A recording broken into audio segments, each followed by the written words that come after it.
Hello, everyone. Uh, this week for our Westside story, we've asked Jacqui Warkentin to share with us a little from her life and what this fall's been like for her and her family. Jacqui's a teacher at Parkland Elementary in Winkler, and so Jacqui provides us an opportunity to learn from the teachers in our community about how the season's been.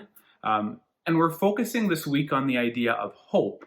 And so Jacqui's going to share with us some of the challenges of seeing hope in the season, but then also some of her hope sightings as well. And so we're thankful that she's agreed to do this with us.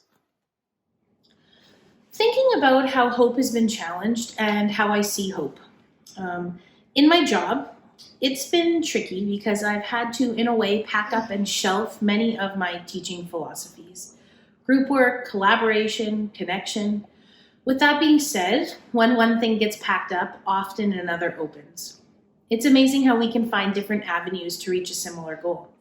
My students have learned a lot about patience, waiting at their desks until there's a space to go and wash their hands, waiting until there's a space to pick a book, that kind of thing.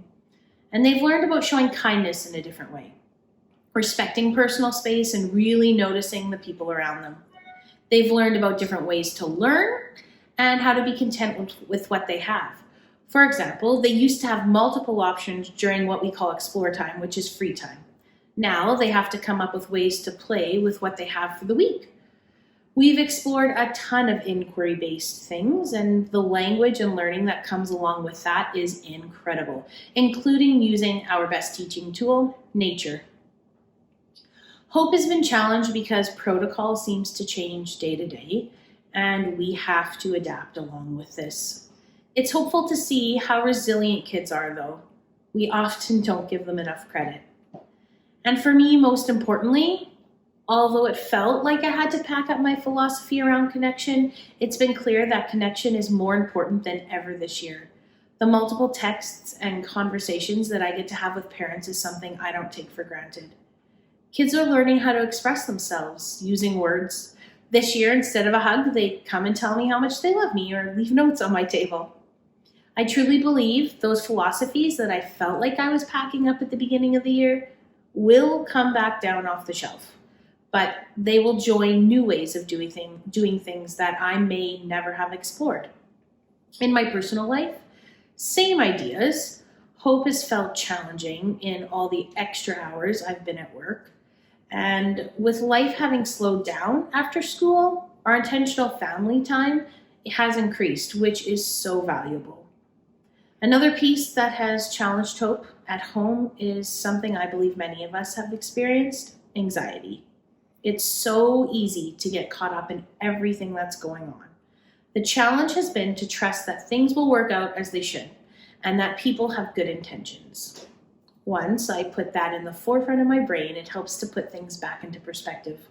And although it often feels like we're disconnected from each other, we're actually learning to lean on each other in ways we never thought we would have had to, through Zoom or drive-bys or snail mail, that kind of thing. So, has my hope been challenged? Absolutely, over and over. But when I stop and really think about it, God has presented me in both my work and personal life with multiple opportunities to notice, act on, and be thankful for the hope that is there.